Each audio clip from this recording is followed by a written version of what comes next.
So in essence, the success of the campaign transformed how you guys did your marketing. Yeah. So after we launched this campaign in April, we launched 64 other campaigns targeting 7 different markets. And the segments really is more important. So if you look at healthcare, everybody says, when I walked in, we're going after healthcare. Really, which part? Are we going after the ambulatory clinics? Are we going after the hospitals? Are we going after assisted living, nursing homes, home health, hospice? Are we going after pharma? But they're like, whoa. So what we did is we went quickly into the analytics to do segmentation of the vertical markets. And then from there, we did a share of wallet analysis into those accounts and figured out where do we have high share in which accounts, where do we have medium share, and then where do we have low share. And each one of those is a different email campaign. If you think about it, you already have presence in an account, then your messaging is going to be different. If you have significance presence in that account or equipment. If you are into, hey, we're kind of, they know us, but they don't, we're not married yet, so to speak.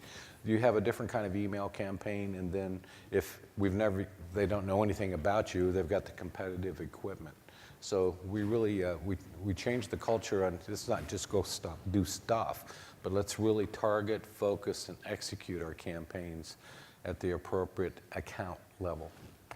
Yeah, and then there were some key points as well on how it transformed the culture of your marketing. And I thought one that was particularly interesting was to focus on customer benefits and advantages. Yeah, so if you look at it, customers always look, customers and prospects are kind of synonymous.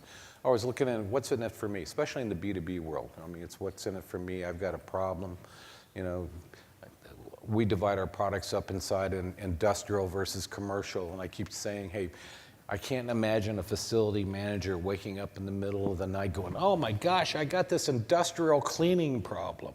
No, I don't. I have a carpet cleaning problem, or I have an image problem, or I've got clean and I've got to be worried about health and safety while I'm doing that.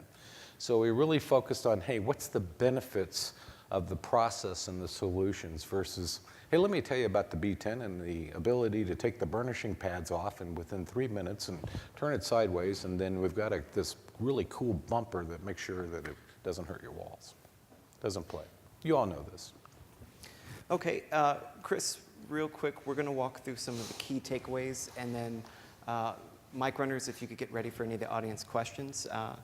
But I really definitely would want to know, essentially, if you wanted the audience to walk away with a few salient things from your whole experience, what would you want them to know? What would be your thoughts? Push the boundaries. Push the boundaries. Don't look at, say, hey, this worked.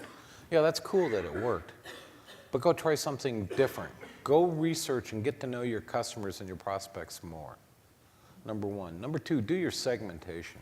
Not only at the persona level of we have environmental services managers, director of facilities, and manager of facilities.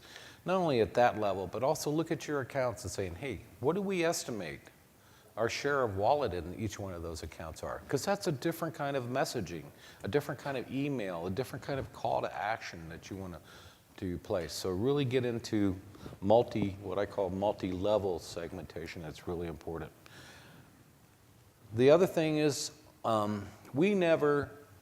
there's two rules that are inside of Tenet now. One is we never do an email campaign without telemarketing follow-up. And I know that's really hard for the B2C folks, but in the B2B world, we never ever do one without telemarketing follow-up. We measure all the components and everything, our direct mail and email and everything else that we do with social. And we look at all those, and we look at the contribution to moving the prospect or the customer through the pipeline.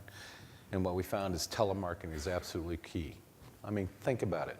We all get so much information. We get more information in 1 month, business information. Forget about, Pinterest and Facebook.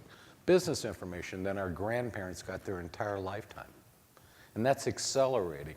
So with next year, that's going to be down in 3 weeks. And then that year after that, it'll be 2 weeks. So telemarketing is key. It's like, we hear it over, yeah, I got that. Oh, yeah, I want to do that. Yeah, schedule me up for it. So, and the second thing is I encourage you, do email campaigns around every event. If you're doing a trade show, pre and post emails. Always have an integrated approach, not just let's do this one thing like Tenet did and we'll wait for the phones to ring. Oh, the phones didn't ring. Okay, well, nobody wants our product this year.